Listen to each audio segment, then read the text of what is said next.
안녕하십니까, 김성구입니다. 지금까지 삶과 죽음의 문제에 대해서 임사체험에 관해서 주로 말씀을 드렸습니다만 이번 7강부터는 사람들이 삶과 죽음의 문제에서 많이 생각하는 윤회에 대해서 살펴보도록 하겠습니다. 윤회 사상은 어느 특정한 지역만의 산물인지 아니면 전 세계에 퍼져 있는 것인지, 또 시대적으로는 어떻게 윤회가 시작됐는지, 이런 문제를 살펴보는 시간을 갖도록 하겠습니다.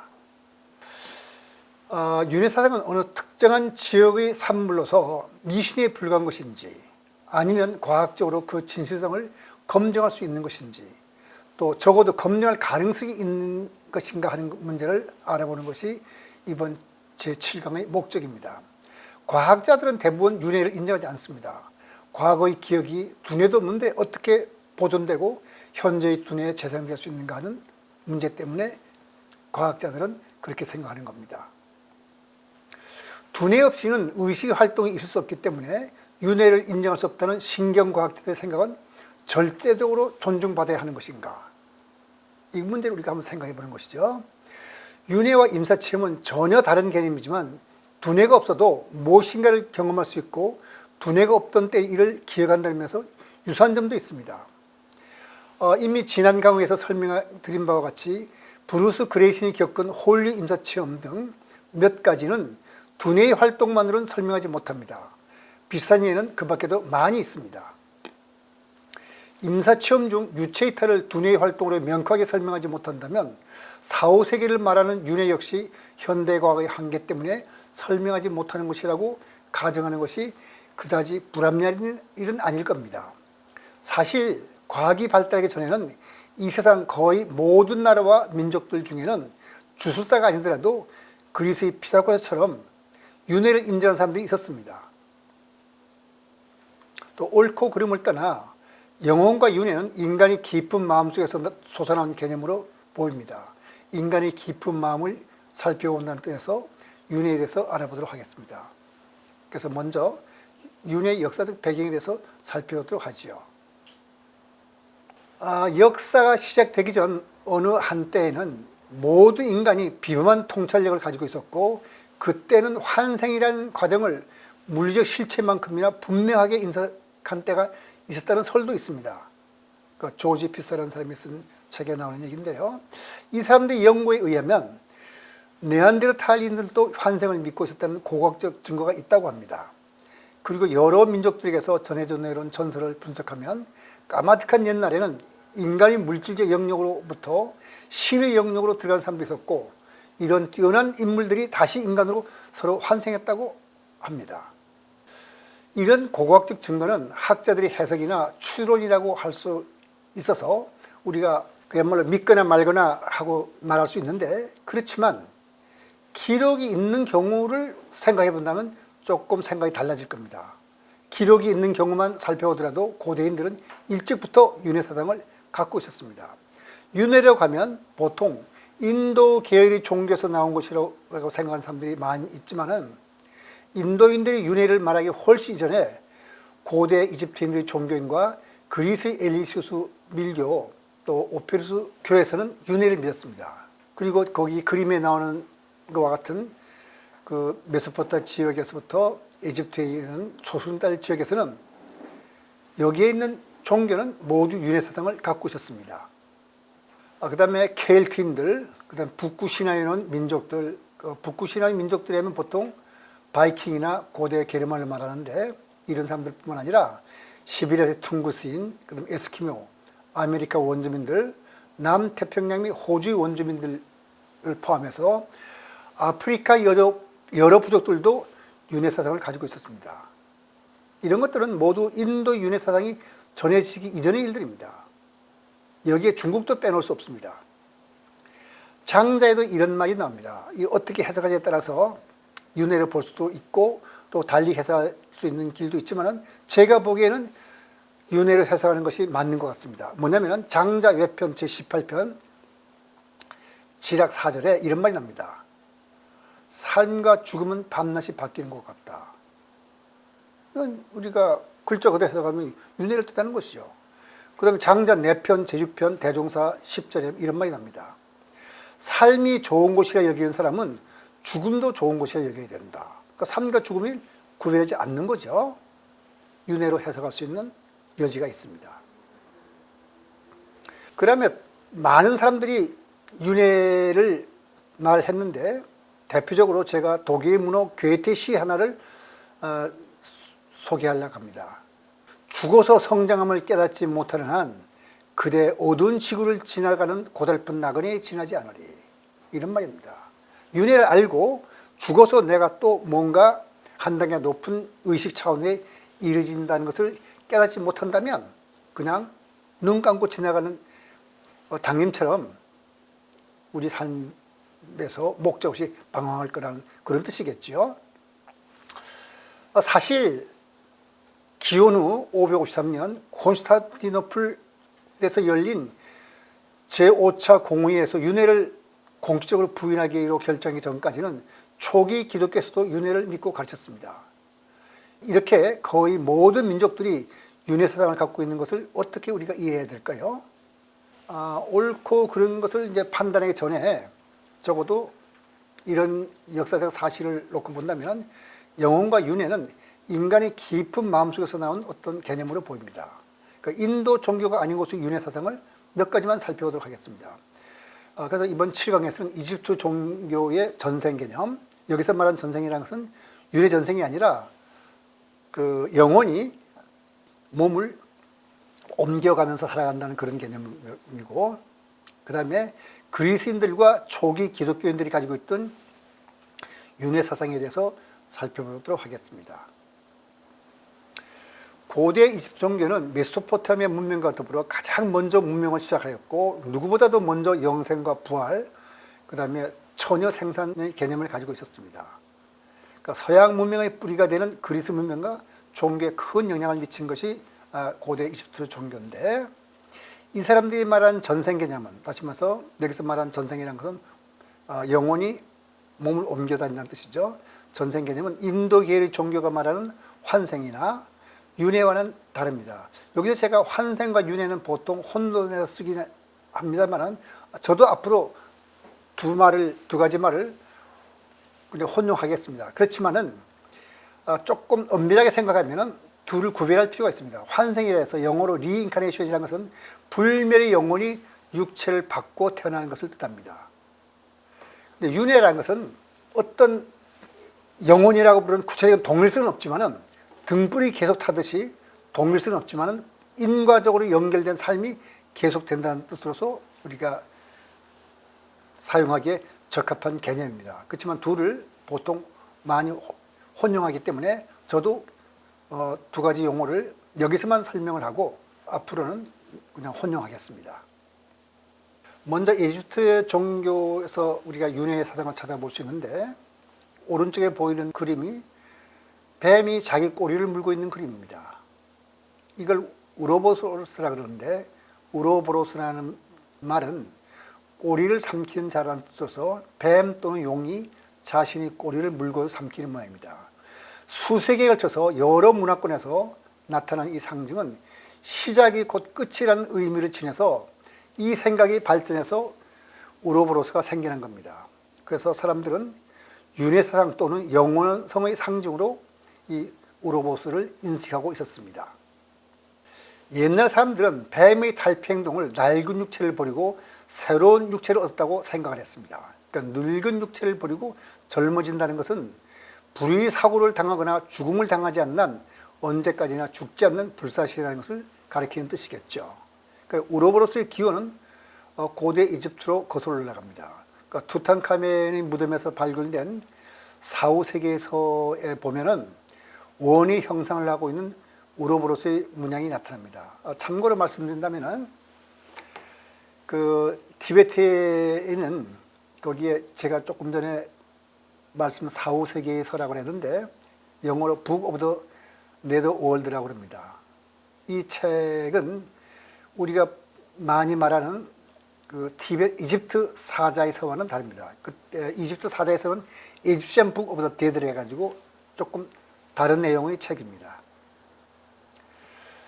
제가 말씀드린 것은 이집트한 북 오브 더 데드로서 이집트 사자의 서에 대해서 말씀드려야 하는데 여기에 윤회 전생의 윤회와 우리가 전생에 해당하는 개념들이 나오는데 고대 이집트인들은 다른 어떤 민족보다도 삶과 죽음에 대해서 큰 관심을 기울인 사람들로서 죽은 자의 길을 안내하는 사자의 서를 남겼습니다. 그러니까 사자의 서는 어느 한 사람이 기록한 것도 아니고 어느 한 시대에 쓰여진 것도 아닙니다.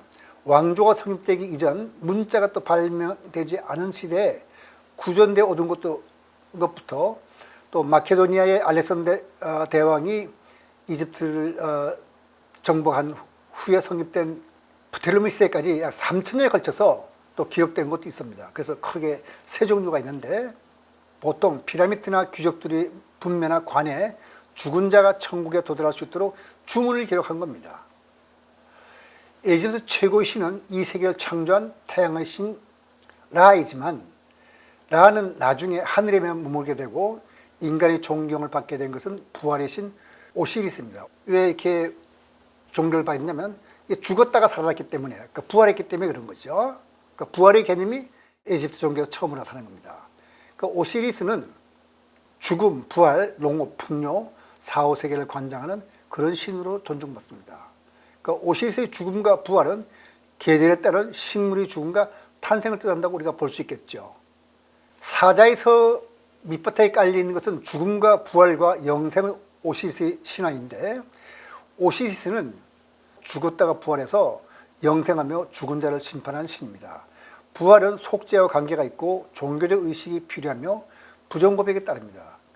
그러니까 여기서 말하는 거 보면 우리가 보통 동양 종교에서 흔히 말하는 염라대왕 앞에 가면은 업경대에서 자기의 과거를 다 본다는 말이 있죠. 그 부정고백도 그와 유사합니다. 그리고 오시리스 사상은 누구나 신이 될 수 있다는 그런 사상을 가지고 있습니다. 누구나 신이 될 수 있다는 말은 영생한다는 그런 뜻에서. 그리고 오시리스를 살린 여신이 바로 이시스인데 이시스는 오시리스의 아내로서 그다음 인간의 모성이나 그다음 마법, 생산, 그다음 미를 관장하는 그런 신으로 이집트 종교에서는 알려져 있습니다. 사자의 서는 모두 190장으로 되어 있는데 사자의 서에 기록된 각 장은 사실상 전체가 주문으로 되어 있습니다. 그러니까 68장부터 75장까지는 죽은 자가 천국과 현세에서 자유로이 행동할 수 있기를 기원하는 그런 주문이고 76장부터 88장까지는 전생의 장으로서 여기서 말한 전생이라는 건 몸이 옮겨다닌다는 뜻이죠. 매나 불사조, 백합, 용고, 그 다음에 부타신, 황금의 매, 악어, 제비 등으로 변하기 위한 주문입니다. 그런데 여기 나오는 이런 매나 불사조는 그냥 우리가 단순한 동물이나 식물이 아니라 제비는 이시스, 황금의 매는 호루스, 그다음에 불사조는 오시리스의 화신입니다. 그러니까 이런 걸 상징하는 동물이나 식물의 영혼을 옮겨서 거기서 살아간다는 그런 전생의 장입니다. 그 다음에 132장이 뭐냐면은 죽은 자가 다시 현세를 기원해서 자신이 살던 집을 방문하기 위한 주문인데 여기에서 일반적으로 우리가 인도 계열의 종교에서 말하는 윤회전생과는 좀 다른 것이 뭐냐면은 여기서 살던 집은 뭐죠? 자기가 본래 가지고 있던 몸입니다. 그 미라로 만들어서 이집트인들은 그 몸을 잘 보존해서 죽은 자가 다시 돌아오도록 한다는 이런 뜻이 돼가지고 여기서 윤회전생과 비슷한 개념이 나오게 됩니다. 그래서 이집트인들이 말한 전생은 몸을 바꾸어 꽃이나 새로 태어나거나 자신이 원래 몸으로 돌아온다는 뜻으로서 나고 죽음을 반복한다는 동양 종교에서 말한 윤회전생의 뜻과는 좀 다른 것 같긴 하지만은 그러나 비슷한 점도 있죠. 우선 불교 인과응보적 윤회는 인간이 인과적 연결성에 의해 가지고 계속 여러 가지 그 삶의 모습을 가진 몸으로 태어난다는 뜻이 되고 힌두교의 윤회는 불변의 영혼 아트만이 계속해서 몸을 받고 태어나고 또 죽었다가 태어나는 것을 반복한다는 환생과는 분명히 다릅니다. 그리고 또 이집트인들이 말하는 전생과도 또 다르죠. 근데 이집트인들이 말하는 전생의 개념에는 반드시 이전생의 개념이 따르기 마련입니다. 그렇기 때문에 에집트인들이 말하는 전생의 개념에는 곧바로 윤회나 환생의 개념과 연결되게 돼 있죠. 그래서 이집트인들은 생전에 악행과 악업을 저지른 사람이 오시리스 법정에서 영혼을 파괴당하면 이 사람은 몸을 바꿔서 살아갈 수 없다고 믿습니다. 요즘에서 이집트인들이 말하는 전생의 개념은 불교나 힌두교 윤회와는 좀 다르죠. 이제 그리스의 윤회 또는 환생 사상에 대해서 살펴보도록 하겠습니다. 사람들은 윤회 사상이 바라문교에서 나왔고 바라문교의 후신인 힌두교에서 윤회 사상을 계승했다고 생각하지만 석가모니 부처님이 탄생하기 훨씬 전 그리스인들은 환생을 믿고 있었습니다. 대개 우리가 윤회 사상하면 인도를 말하지만 인도에서 윤회 사상을 말한 것은 기원전 1000년 이후부터입니다. 그런데 조순달 지역에서는 기원전 1000년 그 이전부터 윤회 사상이 있었거든요. 그 말은 뭐냐면 조순달 지역에 이미 윤회 사상이 널리 퍼져 있음을 뜻합니다. 기원전 1500년 전까지 거슬러 올라가는 고대 그리스의 엘레우시스 밀교에서 주관하던 엘레우시스 제전에서는 환생의식이 중심 주제였습니다. 엘레우시스는 아테네 북서쪽으로 20km 정도 떨어져 있는 도시인데 여기서 매년 엘레우시스 비의가 시행됐는데 그 기원은 대략 기원전 1500년부터 1000년까지 존속했던 미케네 문명의 농경 종교라는 것이 정설입니다. 그리고 기원전 6세기경부터 엘레우시스 밀교는 범그리스적인 것이 되었고 순례자들이 그리스 전역과 외부로부터 이 밀교 또는 신비제전에 탐닉해서 엘레우시스로 왔습니다. 그리고 기원전 300년경부터는 고대 아테네 도시 국가가 엘레우시스 밀교를 관장했습니다. 그러니까 엘레우시스 밀교에 참가하기 위해서는 반드시 비밀서약을 엄수했고 그 다음에 이 사람들은 인무시 때부터 깊은 주소적인 춤이나 명상 또는 버섯이나 약초 등의 환각제를 복용하고 깊은 무아지경에서 신비체험을 하게 되었다고 보는데 깊은 경지에 이른 사람들을 보통 에포프테이아를 성취한 사람들이라고 합니다. 그 에포프테이아라는 말은 무슨 말이냐면은 그리스 말로서 보여진 것이라는 뜻으로서 명상 또는 묵상의 경지를 땁니다. 근데 재밌는 점은 이 사람들이 버섯이나 약초 등의 환각제를 사용했는데 사실 그리스인들뿐만 아니라 아메리카 원주민이나 인도의 바라문교도들까지 환각제를 사용했다는 면에서 명상과 묵상을 환각제와 관련시켜서 생각해 볼 필요가 있습니다.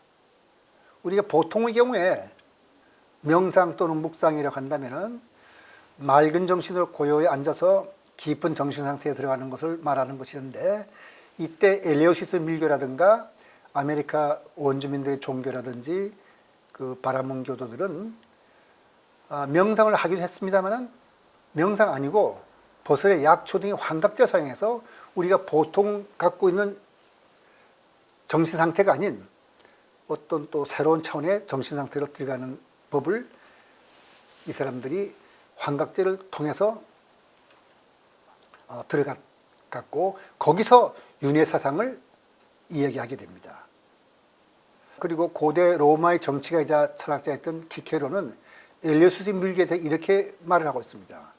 당신들 아테네인들이 가져와서 인간의 삶에 기이한 뛰어난 제도들과 또 참으로 신으로부터 받은 영감과 기반한 것이라고 할 수 있는 제도들 중에서 나의 견해로는 그 어느 것도 엘레우시스 밀교보다 더 나은 것은 없다. 왜냐하면 엘레우시스 밀교 덕분에 우리 로마인들은 야만적이고 미개한 삶의 양식을 벗어나서 교육받고 품위를 지닌 문명의 상태로 될 수 있었기 때문이다. 그리고 엘레우시스 밀교 의식들은 비전들이라고 불리는데 비전이라는 것은 비법 전수라는 말에 합당하게 진실로 우리 로마인들은 엘레우시스 밀교 의식들로부터 삶의 시작에 대해서 배웠으며 현생에서 행복하게 사는 힘을 얻을 뿐만 아니라 더 나은 희망을 가지고 죽을 수 있게 됐다. 사실 바르게 살면 더 나은 삶을 산다는 개념이 이 엘레우시스 밀교에 있다는 이런 것을 우리가 키케로가 말하고 있는 겁니다. 그리고 그리스인들의 윤회 사상을 말하면서 뺄 수 없는 것은 엘레우시스 밀교에도 오페우스 밀교와 특출나게 뛰어난 세계 문명사의 큰 발자취를 남긴 두 명의 학자 피타고라스와 플라톤이라고 할 수 있겠습니다. 오페우스 밀교는 트라케 지방에서 성행하던 디오니소스의 숭배가 기원전 8세기 그리스 전역으로 전파되며 생겨난 종교로서 밀교인데, 여기 트라케 지방이라는 건 딴 게 아니라 지금 터키에 있는 이스탄불 근처에 있던 지역을 우리가 트라키아 지방이라고 봅니다. 거기에서 생겨난 밀교가 바로 오르피우스 밀교인데, 그러니까 오르피우스 밀교에서는 영혼은 선의 요소를, 육체는 악의 요소를 대표합니다. 원래 인간의 영혼은 완전한 존재로서 신들 가운데 하나였지만 죄를 지어가지고 그 볼로 육체라는 감옥에 갇혀 지상에 태어나 죄를 완전히 씻을 때까지 계속해서 지상에서 삶을 반복해야 된다는 것이 오르피우스 밀교의 기본 사상입니다. 그러니까 죽음은 영혼을 일시적으로 그 감옥인 육체에서 벗어나게 하지만은 아직 완전히 씻은 것이 아니기 때문에 영혼은 다시 육체 속으로 계속해서 돌아가게 된다고 믿었습니다. 하지만 금욕적 도덕률을 지키고 죄를 완전히 씻어내면 마침내 불사의 본질로 복귀한다고 믿은 것이 오르피우스의 종교입니다. 그리고 이러한 윤회 사상은 피타고라스와 플라톤에게도 영향을 미쳤다고 볼 수가 있겠습니다. 그래서 이제 한번 피타고라스가 어떤 사상을 갖고 있는지 한번 살펴보도록 하겠습니다. 피타고라스는 우리가 벌써 국민학교 때 배우게 됐죠. 요즘엔 초등학교라고 합니다만은 소위 삼각형에서 피타고라스 정리로 유명한 그 피타고라스가 바로 여기서 말한 피타고라스인데, 피타고라스는 그 삼각형의 피타고라스 정리를 말한 것뿐만 아니라 사실은 그리스 철학에 굉장히 깊은 영향을 말한 그 철학자입니다. 그리스의 역사가 헤로도투스에 의하면 피타고라스는 이집트로부터 환생의 이론을 받아들였다고 합니다. 그래서 피타고라스는 자신의 전생 중 4번을 기억한다고 전해지면서, 또 누가 개를 때리자 그 개는 자신의 전생의 친구라고 말해서 말렸다는 일화가 또 전해집니다. 피타고라스는 만물의 원리는 수라고 주장했으며 철학이라는 말을 맨 처음 만들고 자신을 철학자라고 부른 최초의 사람입니다.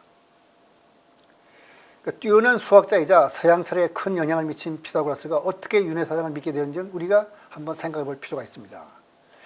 피타고라스는 자신이 4번에 걸쳐서 전생을 기억한다고 하니까 그것은 이성적 추론에 의해서 윤회를 생각하고 믿은 것이 아니고 자기의 어떤 특수한 심적 상태에서 전생을 보았다고 우리가 해석해야 될 것입니다. 그렇다면 피타고라스의 윤회 사상은 이집트나 인도 윤회 사상을 받아들인 것이라고 할 수는 없을 것 같습니다. 헤로도투스는 피타고라스가 이집트에서 윤회 사상을 받아들였다고 했는데, 이건 자기가 전생을 기억하는 거니까 받아들인 것이 아니고 자신의 체험 속에서 나온 것이라고 봐야 되겠죠. 네, 그렇게 보고 이제 플라톤의 윤회 사상에 대해서 알아보도록 하겠습니다. 플라톤은 현상 세계의 배후에 이데아가 있다고 본 사람인데, 이데아는 모든 사물의 원인이며 본질입니다. 현상계에는 생주일멸이 있지만 이데아는 시간이 흘러도 변하지 않습니다. 이런 뜻에서 불교에서 말하는 무의가 이데아하고 비슷하고, 불교에서 말하는 유의가 현상계에 비슷하다고 볼 수가 있겠습니다. 그러니까 현상계는 감각기관을 접하고 느낄 수 있어 실제하는 것 같지만 그것은 사실은 억견이며, 이데아는 보이지 않지만 실제이고 오직 이성적 사유에서만 알 수 있다고 말합니다. 플라톤에 의하면 영혼은 불변의 존재로서 본래 이데아에 속한 것이고 육체는 현상계에 속하는 겁니다. 그러니까 플라톤의 저서는 굉장히 많이 있는데 그 중에서도 윤회에 대해서 말하는 걸로서 우리가 대표적으로 꼽으려면 파이돈, 국가, 메논, 바이드로스, 티마이오스, 향년 등이 있는데 이 책 모두가 영혼과 윤회에 대해서 조금씩 언급하고 있습니다. 그러니까 파이드로스와 티마이오에서 전생의 행위가 응보이트상이라는 것을 분명히 말하고 구체적으로 얘기하는데, 이것 중에서 우주와 만물의 기원과 영혼의 완결판이라고 볼 수 있는 티마이오스를 중심으로 제가 플라톤의 윤회 사상을 정리해 드리려고 합니다. 그 티마이오스에 의하면 현상계는 생성된 겁니다. 누가 만들어낸 것이 아닙니다. 그러니까 생성됐다는 말은 생성되기 전에는 없었다는 뜻이죠. 그런데 없던 것을 생성되려면 그 생성된 원인이 있어야 되지 않겠습니까? 그래서 플라톤은 이렇게 말합니다. 이 세상에는 세 가지 원인이 있는데 원래부터 있던 것으로서 이 불변의 진리여서 이것은 생주의밀이 없는 그러한 하나의 원리인데 그게 이데아입니다. 그 다음에 사물의 근원으로서 만물을 만들 수 있는 어떤 원질, 아직 만물은 아니지만은 우리가 보는 물질은 아니지만은 그것이 될 수 있는 원질이 있었다고 봅니다. 그 다음에 그런 것들로서 모르는 것 만들 수 있는 장인 데미우르고스가 있었다고 봅니다. 그래서 그 플라톤은 이 세상 우주에는 이데아와 사물의 근원인 아르케, 그 다음에 데미우르고스가 있었다고 봅니다.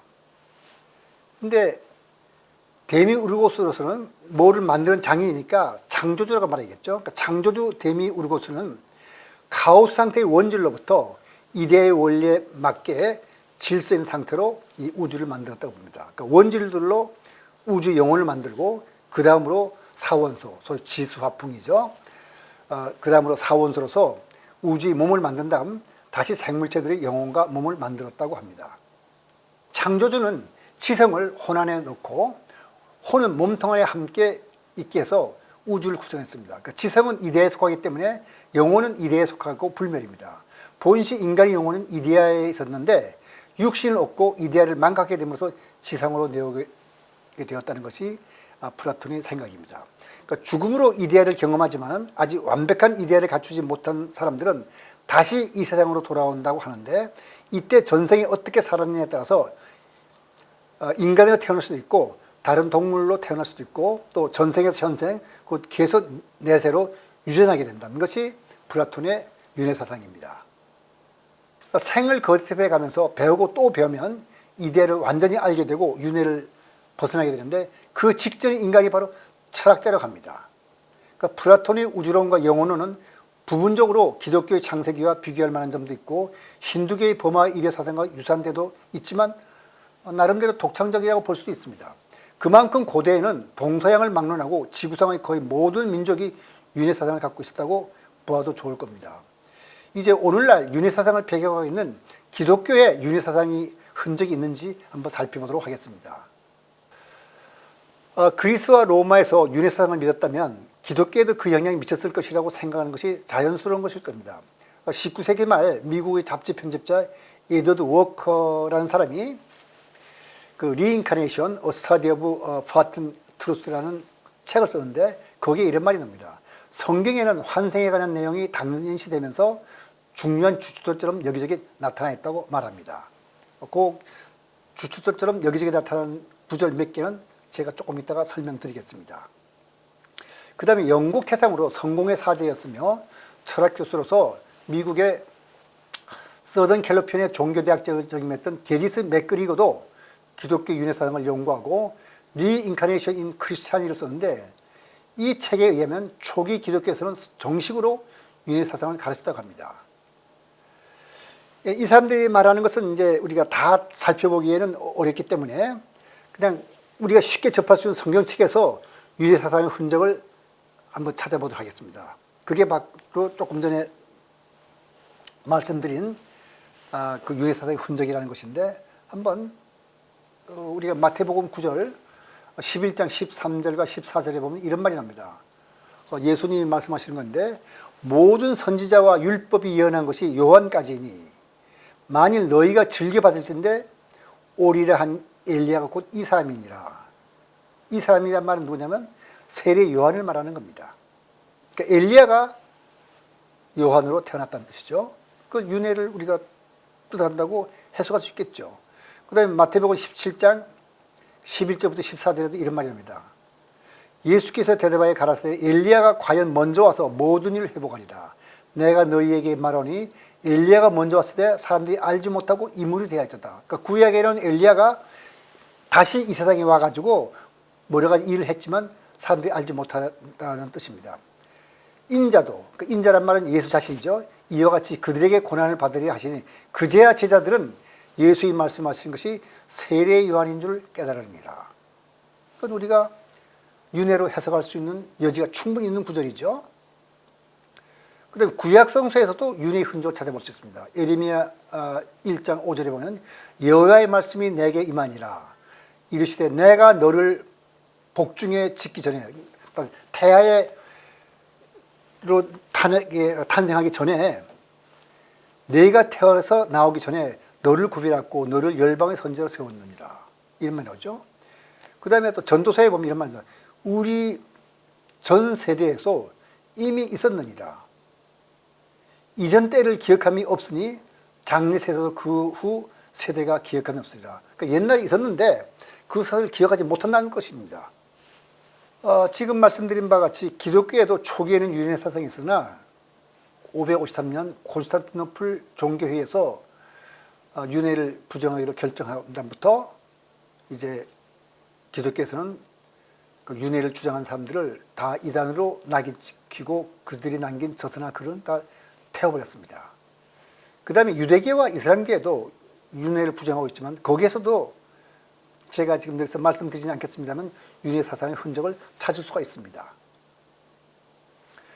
그리고 종교학자 크리스토프 베이치라는 사람이 윤회의 본질이라는 책을 썼는데 우리나라 말에 번역되어 있습니다. 벤자민 플랑클린, 레오 톨스토이, 윌리엄 제임스, 헤일리 에드워즈, 롱펠로, 렐프 월드 에머슨, 헨리 소로, 월트 히트만, 솔벨로 쭉 다 말씀드릴 필요 없겠고 그냥 우리가 그 잘 아는 사람으로서 조지 스미스 패튼, 그다음 찰스 린드버그는 누구냐면은 그 대서양을 최초로 비행했던 사람이죠. 그다음에 조지 스미스 패튼이 뭐냐면 미국의 전차대장으로서 2차 대전 때 독일군이 전차를 전해서 독일군을 패퇴시킨 사람이 패튼 장군입니다. 그다음에 우리가 잘 알고 있는 자동차 왕 헨리 포드, 칼 융 등이 윤회를 믿었다고 합니다. 지금까지 살펴본 바와 같이 거의 모든 민족들이 또 적지 않은 수의 저명 인사들이 윤회 사상을 갖고 있었습니다. 이것을 어떻게 이해해야 될까요? 그러니까 윤회라는 것이 과학적으로 검증되기 전까지는 우리가 옳다 그러다는 말을 함부로 할 수 없지만은 적어도 옳고 그름을 떠나서 영혼과 윤회는 인간이 깊은 마음속에서 솟아나는 개념이라고는 우리가 볼 수 있을 겁니다. 그렇다면 마음 상태가 두뇌 상태라는 과학적 믿음 내지는 가설 때문에 사후세계의 존재나 윤회의 개념을 배척할 것이 아니라 진지하게 검토해보는 것이 옳은 태도일 겁니다. 그렇다면 이제 윤회가 정말 과학적으로 검증할 수 있는 것인지 아닌지를 한번 우리가 살펴보기는 첫 걸음으로서 다음 8번째 강의에서는 최면 퇴행과 윤회에 대해서 살펴볼 예정입니다. 오늘 강의 여기서 마치도록 하겠습니다.